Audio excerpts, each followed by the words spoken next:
안녕하세요. 세상을 보는 눈입니다. 제가 그동안 바빠서 한동안 영상을 못 올렸는데요. 죄송합니다. 근데 제가 오늘은 너무 급한 주제가 생겨서 도저히 안 할 수가 없더라고요. 그래서 한번 간만에 돌아왔습니다. 오늘 주제는요, 정부의 돈풀기입니다. 오늘 정부가 마지막 카드를 드디어 꺼냈습니다. 근데 이 마지막 카드가 실패하면 끝장납니다. 결론부터 말씀드리면요, 제 생각에 이 카드 별로 효과 없습니다. 하지만 단기적인 효과가 있어요. 자, 시작해 보도록 하겠습니다. 먼저 이번 주말에 갑자기 공무원들 쉬는 날인데 갑자기 공무원들 모여서 열일을 했죠. 레고랜드발 채권 시장 붕괴가 뭐 예상이 되니까 지금 긴급 조치를 했죠. 자그마치 정부가 50조를 풀었습니다. 이 50조 작은 돈이 아니죠. 레고랜드 사건이 이게 뭐지? 라고 하신 분 있을까봐 잠깐 설명드리자면요. 이 레고랜드를 만들기 위해서 이제 회사를 하나 만들었는데 이 회사가 돈을 빌렸습니다. 근데 이 돈에 보증을 누가 섰어요. 누가 섰냐? 강원도가 섰습니다. 근데 그 돈을 강원도가 못 갚겠다. 배째 이래버린 사건이 레고랜드 사건입니다. 근데 이게 왜 그렇게 치명적이냐? 아니, 레고랜드 채권은 달랑 2천억인데 왜 그거를 정부가 막자고 50조 원이나 퍼붓냐? 이게 다 이유가 좀 있습니다. 먼저 채권 시장에 대한 약간 상식적인 불문율 같은 이야기를 좀 먼저 하자면요.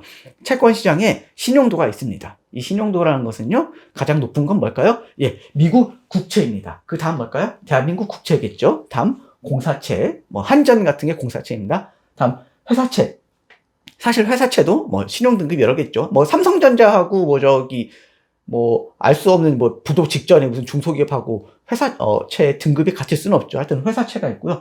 그보다 조금 더 낮은 건 뭐가 있냐면은, 프로젝트 파이낸싱이라고 해서요. 부동산 이제 개발할 때 빌리는 돈을 PF라고 하는 돈이 있습니다.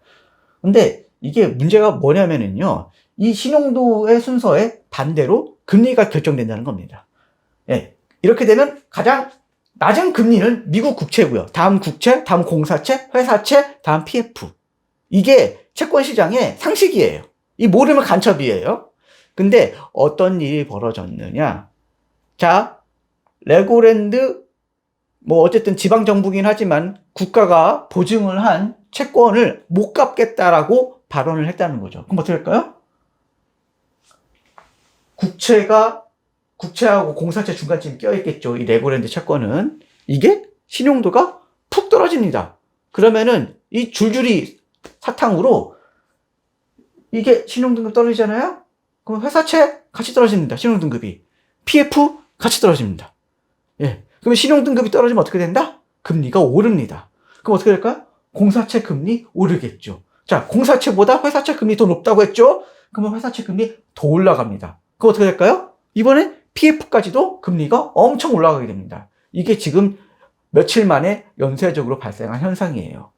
이렇게 되니까 어떻게 됐을까요? 지금 돈을 빌릴 회사, 돈을 빌릴 부동산 관련 회사들이라든가 여러 군데서 돈을 빌릴 때 지금 돈을 못 빌리는 상황이 됐어요. 금리가 너희 올라버린 거죠. 야, 너희 못 믿겠어. 돈 못 빌려주겠어. 지금 그 상황이 현재 상황입니다.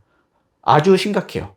그래서 정부가 주말인데도 불구하고 쉬지 않고 갑자기 뿅 하고 나타나서 50조 원 공급한다. 이렇게 발언을 했죠. 사실 이 상황은 제가 봤을 때 강원도 도지사가 2천억 그냥 갚겠다라고 하면은 그냥 벌어지지 않았을 일인데 2천억 못 갚겠다고 하는 바람에 지금 정부가 50조 원 쏟아부는 상황이 됐죠. 이게 진짜 바보 같은 짓이에요. 호미로 막을 거 가래로 막는다는 속담 여기서 나오죠. 2천억을 막을 거 50조 원으로 막는 상황이 됐습니다. 전형적인 정부의 실책이에요. 전 솔직히 말씀드리면 이번 강원도 도지사 뇌가 없는 것 같습니다. 근데 사실은 이게 지금 갑자기 터진 건 아니에요. 예전부터 나왔거든요. 제가 예전에 올린 영상 중에 돈줄이 말라갑니다라는 영상도 있었죠. 돈줄 말라가고 MBS 강매하고 그거 제가 예전에 다 올렸던 영상인데요. 밑에 한번 링크 올리겠습니다. 일단 채권 시장의 붕괴 전조가 저는 예전부터 있었다고 생각을 하는데 가장 대표적인 게 뭐다? 한전채입니다. 한전채는요, 사실상 이 국가의 채권이나 마찬가지예요. 왜요? 한전이 부도 내면 부도가 나다고 생각을 해보세요. 대한민국 전기가 공급이 안 돼요. 자, 전기 없으면 어떻게 될까요? 삼성전자는 어떻게 될까요? 반도체 땅 파서 만든 건 아니잖아요. 전기 필요합니다. 자동차 전기 필요하겠죠. 요즘 전기가 안 필요한 산업은 없어요. 그러니까 사실은 한전은 부도가 나도 어쨌든 국가가 굴릴 수밖에 없는, 예, 어쨌든 이거는 반드시 국가가 살린다라는 믿음이 있습니다. 근데 이 한전 채권의 금리가 쭉 올랐어요. 5%를 돌파해버렸어요. 그럼 어떻게 할까요? 아까 제가 말씀드렸죠? 채권 시장의 상식. 공사채보다 회사채가 금리가 높고 회사채보다 PF가 더 높다. 그럼 어떻게 될까요?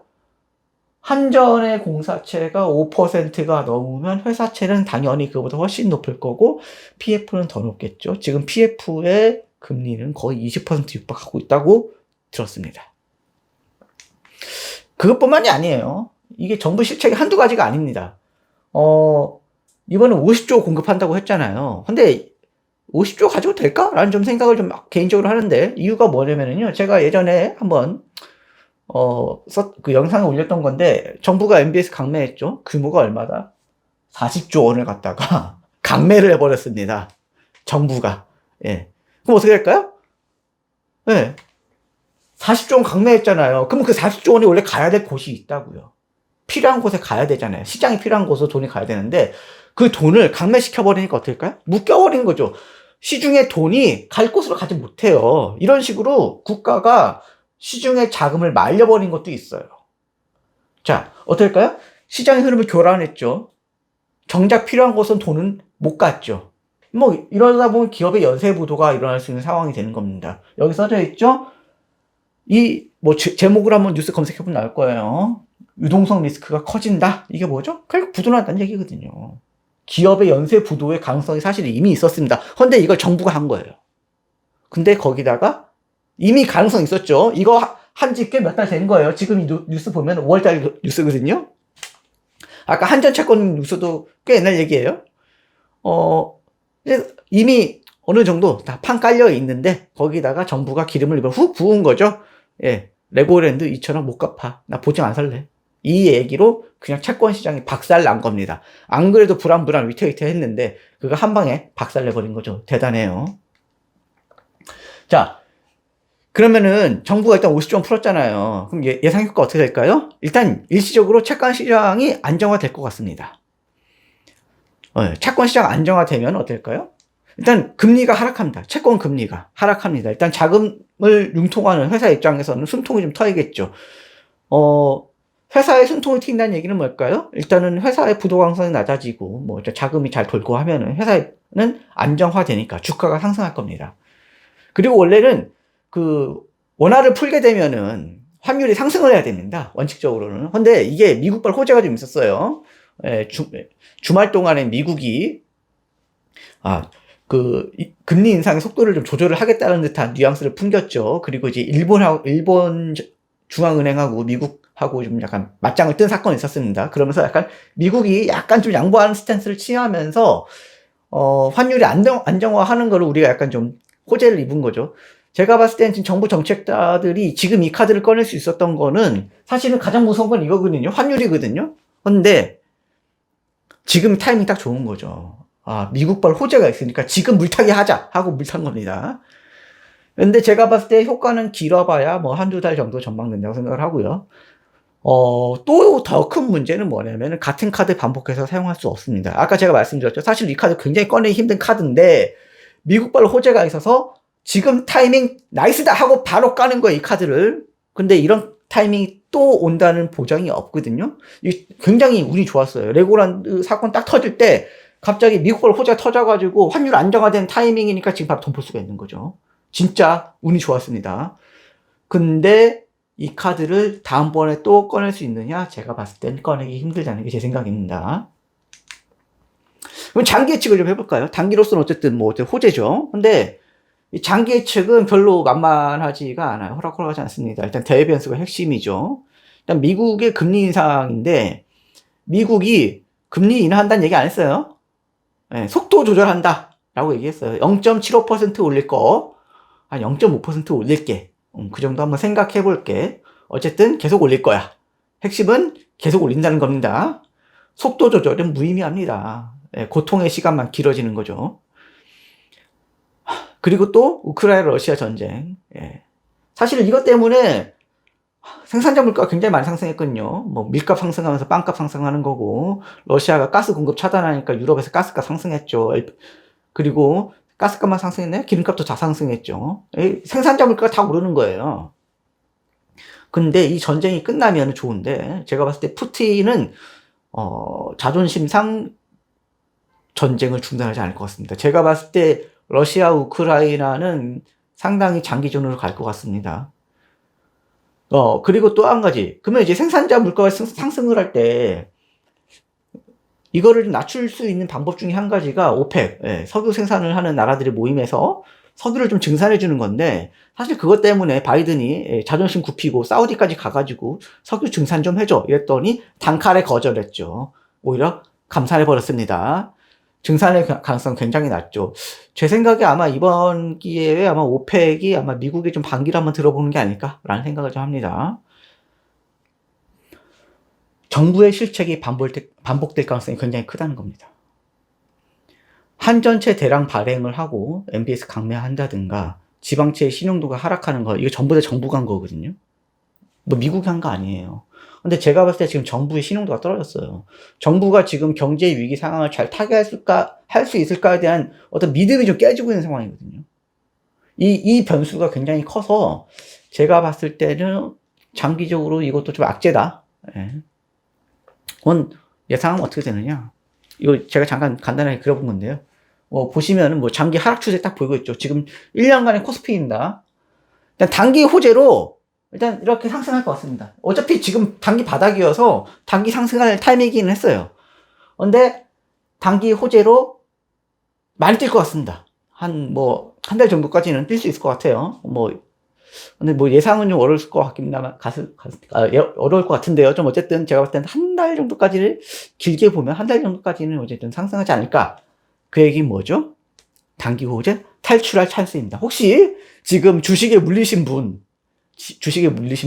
희망을 품지 마세요. 어차피 지금은 장기 하락 상황이기 때문에 지금 상승하는 거 탈출할 찬스입니다. 정리하시고 마음 이렇게 편안하게 잡으시는 게 좋습니다. 혹자분들 중에 저 50% 손실 봐가지고 못 팔겠어요. 그냥 쥐고 있을래요. 50% 손실 보면요. 지금 팔고 나가면 40% 손실 보고 나가는 정도 할 수 있습니다. 40% 손실을 감당하기 힘들다. 나는 그냥 쥐고 있겠다. 진짜 바보 같은 짓입니다. 왜냐면은요.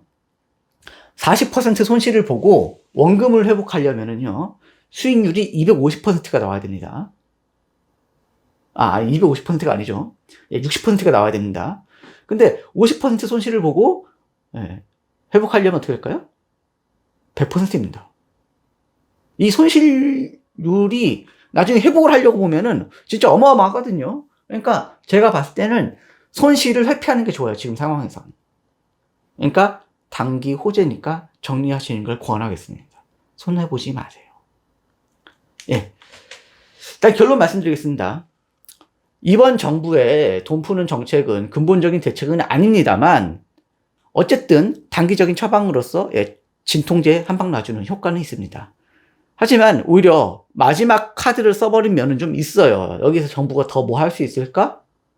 별로 없거든요. 그래서 더군다나 이 카드 자주 쓸 수 있는 카드도 아니에요. 부작용이 굉장히 세가지고요. 근데 어쨌든 이번에 미국발 호재가 나와서 이 카드 꺼낸 거죠.